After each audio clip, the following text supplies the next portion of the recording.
안녕하세요. 앞으로 여러분과 매주 만나 뵙게 될 블레스미 에디터 황희서입니다. 오늘은 또 어떤 수다를 떨까 고민을 하다가 조금 무거울 수 있지만 알아두면 어디 가서 유식한 척 할 수 있는 주제인데요. 바로 스위스에 반토막이 잘린 교회가 있다는 이야기입니다. 그럼 바로 오늘의 이야기 시작합니다.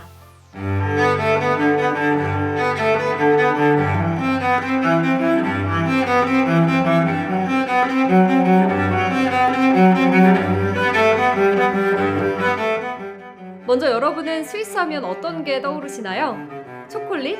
뻐꾸기 시계? 하이디의 요들송? 아무래도 가장 많이 생각나는 건 알프스 산맥이 아닐까 싶어요.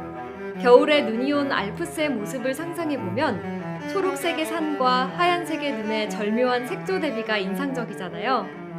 독일의 유명 작가 괴테는 스위스라는 나라가 거대하면서도 잘 정돈된 국가라고 칭찬을 아끼지 않고 있는데요. 앞서 말한 장엄한 알프스의 자연지대와 깔끔하면서 효율적인 도시가 조화를 이루고 있기 때문입니다. 이처럼 도시에 있는 건축물 또한 자연의 일부라고 할 수 있을 만큼 중요한 요소인데요. 그럼 스위스 건축물에는 어떠한 것이 있는지 알아볼까요? 스위스 건축물에는 대표적으로 교회, 수도원, 성곽, 성, 현대 건축 등이 있습니다. 스위스에는 종교적으로 가톨릭과 개신교가 깊은 뿌리를 두고 있는데요. 그래서 스위스의 교회가 수없이 많은 것은 놀랄 일이 아닙니다. 종교적 목적을 수행하고 신성한 곳으로 교회라는 장소의 의미가 더더욱 크다고 하네요. 그리고 두 번째, 수도원입니다. 수도원은 무엇을 하는 곳일까요? 바로 성직자들이 세상으로부터 떨어져 오로지 신앙생활만 하는 곳입니다.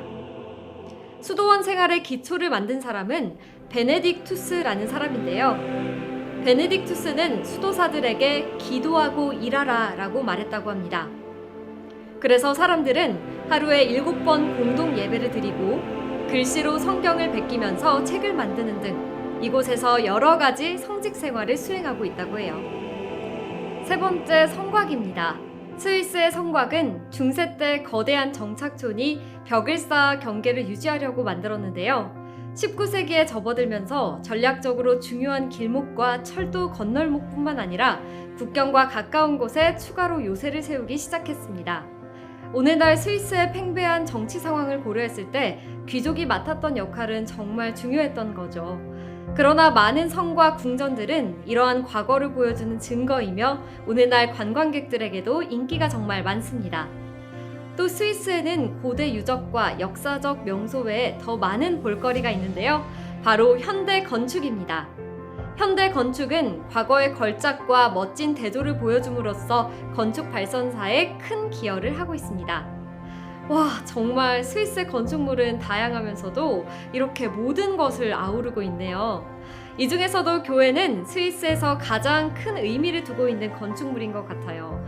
오늘 소개해드릴 반토막이 잘려나간 교회, 바로 산 지오바니 바티스타 교회라는 곳입니다. 스위스 티치노주의 몬뇨 마을 중앙에 위치한 산 지오바니 바티스타 교회는 마치 누군가 원기둥 건물을 칼로 베어버린 모양을 가진 건축물입니다. 이 건축물에는 짧은 역사가 숨어 있는데요. 때는 바야흐로 1986년, 폭설이 오는 바람에 17세기부터 내려오던 교회가 무너져 버렸습니다. 그 자리에 새 교회를 짓기로 하고 곧바로 설계를 시작해 나갔는데요. 하지만 매우 더디게 진행돼 1994년이 지나서야 공사가 본격적으로 시작됐습니다. 무너진 교회의 잔해에서 2개의 종이 발견됐고 이를 재사용하여 만들어진 교회가 바로 보고 계신 산 지오바니 바티스타 교회입니다. 당시 20세기 스위스는 정치, 경제, 그리고 사회 분야에서 눈에 띄는 발전이 있었는데요. 농경 중심의 스위스가 산업국가로 발전해 나갔고 다른 나라로 가는 이민자보다 스위스로 들어오는 이민자가 더 많아지는 결과로 생활 수준이 훌쩍 향상되었습니다. 게다가 근무 조건과 사회 보장이 꾸준히 향상되면서 종교 생활도 더 활발해지지 않았나 싶어요. 하지만 이 건축물에는 또 다른 비밀이 숨어 있다고 합니다. 바로 눈앞에 보이는 것부터 보시면요. 잘려나간 원기둥 보이시나요? 이것은 사각형 모양의 바닥에서 위로 올라가 타원 형태의 천창을 가졌는데요.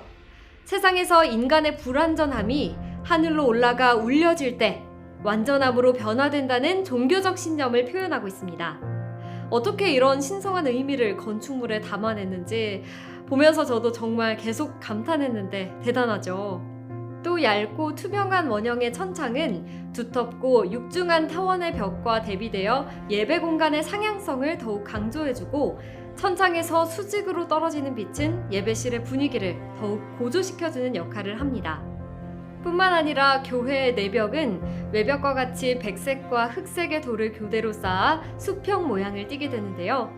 이때 V자 모양의 빗살무늬 천창을 통과한 빛은 수평띠 모양의 벽에 떨어져 수평의 돌 패턴과 사선의 빛 패턴이 교차되는 독특한 분위기를 연출하기도 합니다.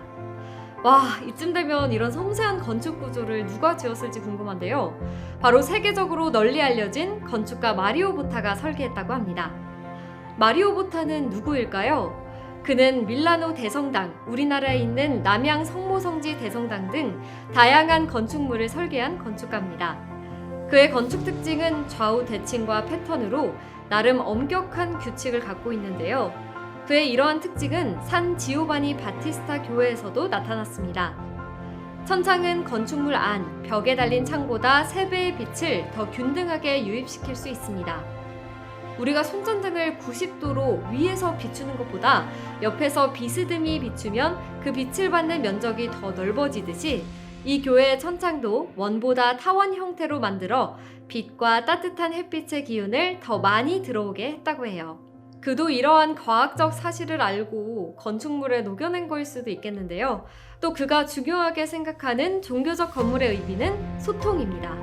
현대 상업적 건물, 그 대표적인 예가 아파트와 고층 빌딩이 있는데요. 이는 닫혀있는 수많은 문과 높은 벽에서 단절의 의미를 강하게 느끼실 수 있습니다. 반면 종교적인 건물은 누구에게나 열려 있어야 하며 아무나 자유롭게 드나들 수 있는 건 물론 포옹해주겠다는 사랑의 의미와 안락함이 공간에서 느껴져야 합니다. 이와 동시에 갖춰야 하는 것이 바로 신성함인데요. 마리오 보타의 건축물은 빛을 통해 이런 신성함까지 담아내고 있습니다. 이런 마리오 보타가 한국에도 왔었다네요.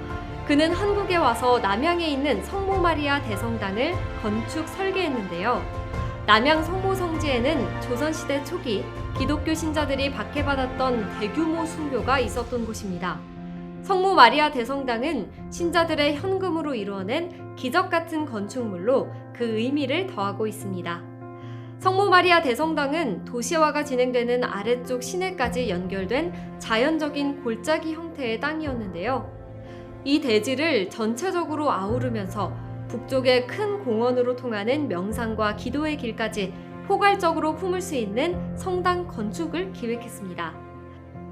보시는 것처럼 제대가 있는 공간에는 두 탑 사이로 수직적인 빛이 쏟아지고 있습니다. 조형적으로 아주 강력한 힘을 부여한 것이죠. 이외에도 리움미술관, 강남교보타워, 제주도의 아고라를 설계했으며 마리오 보타는 우리나라 과거에 지어졌던 기념비적이고 웅장한 건물들 이상으로 발전하는 현대 건축 속에서 한국의 역량 그리고 한국이 지닌 힘이 좋다고 말했습니다.